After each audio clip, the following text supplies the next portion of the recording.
ഇപ്പോൾ തൃശൂർ DCC മുൻ president Jose Vallur ചേരുന്നുണ്ട് ടെലിഫോൺ ലൈനിൽ തത്സമയം. ശ്രീ ജോസ് വള്ളൂർ, എത്രത്തോളം ഗുരുതരമായ ഒരു ക്രമക്കേടാണ് തൃശൂർ ലോക്സഭാ തെരഞ്ഞെടുപ്പിന് മുമ്പായി വോട്ടർ പട്ടികയിൽ നടന്നിട്ടുള്ളതെന്നാണ് കോൺഗ്രസ് ഇപ്പോൾ കരുതുന്നത്, ഉന്നയിക്കുന്നത്? പാർലമെന്റ് തെരഞ്ഞെടുപ്പിന്റെ സമയങ്ങളിൽ അതിന് മുന്നോടിയായി ഞങ്ങൾ ഈ വിഷയം വളരെ സീരിയസ് ആയി പരാതി കൊടുത്തിരുന്നതാണ്. ഒരുപാട് ബൂത്തുകളിൽ തൃശൂർ പാർലമെന്റിന് പുറത്തുള്ള വടക്കാഞ്ചേരി, ചേലക്കര, കുന്നംകുളം, അതുപോലെ ചാലക്കുടി, കയ്പമംഗലം, കൊടുങ്ങല്ലൂർ, ഈ 6 നിയോജക മണ്ഡലങ്ങളിലെ BJPയുടെ ഒരുപാട് കള്ള വോട്ടുകൾ തൃശൂർ ഫ്ളാറ്റ് കേന്ദ്രീകരിച്ച് ചേർത്തിരുന്നു.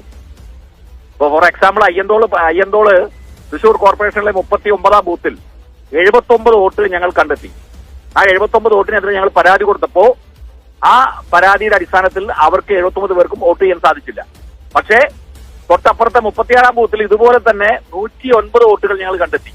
അതിന് പരാതി കൊടുത്തപ്പോൾ ആ പരാതി കേൾക്കാനോ ആ പരാതിയിൽ പറയുന്ന കള്ള വോട്ടർമാരെ ഒഴിവാക്കാനോ കളക്ടറോ ബന്ധപ്പെട്ട തെരഞ്ഞെടുപ്പ് കമ്മീഷൻ തയ്യാറായില്ല. അവരൊക്കെ വോട്ട് ചെയ്തു. അപ്പോൾ തൃശൂർ ജില്ലയിലെ 1275 ബൂത്തുകളാണ് തൃശൂർ പാർലമെന്റിനകത്തുള്ളത്. അതായത് ഓരോ ബൂത്തിലെയും കാര്യങ്ങൾ, കണക്കുകൾ അങ്ങ് പരിശോധിച്ചു കഴിഞ്ഞാൽ ഈ വ്യാജ വോട്ടർമാരുടെ എണ്ണം ഒരുപാടായിരിക്കും അല്ലേ?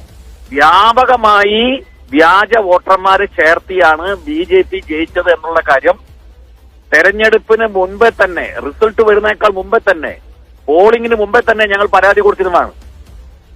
വോട്ടിംഗ് മെഷീനിലെ കണക്കെടുത്ത് സംബന്ധിച്ച് ഞങ്ങൾ പരാതി കൊടുത്തിരുന്നു.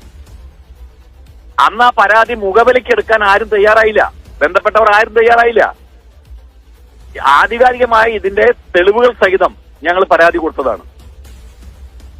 അന്ന് ബന്ധപ്പെട്ട കളക്ടറെ BJPയുടെ നേതാക്കന്മാര്, ഹൈ ലെവൽ നേതാക്കന്മാര് വിളിച്ചതും സംസാരിച്ചതൊക്കെയുമായി ബന്ധപ്പെട്ട വിവാദം അന്ന് കേട്ടിരുന്നു. അപ്പൊ അതും ഇതും ചേർത്ത് വായിക്കുമ്പോൾ ഒരു കാര്യം വളരെ വ്യക്തമാണ്. BJP ജയിച്ചത്, സുരേഷ് ഗോപി ജയിച്ചത് കള്ള വോട്ടിന്റെ അടിസ്ഥാനത്തിൽ ജനാധിപത്യം അട്ടിമറിച്ചാണ് എന്നുള്ളതിൽ ഒരു തർക്കം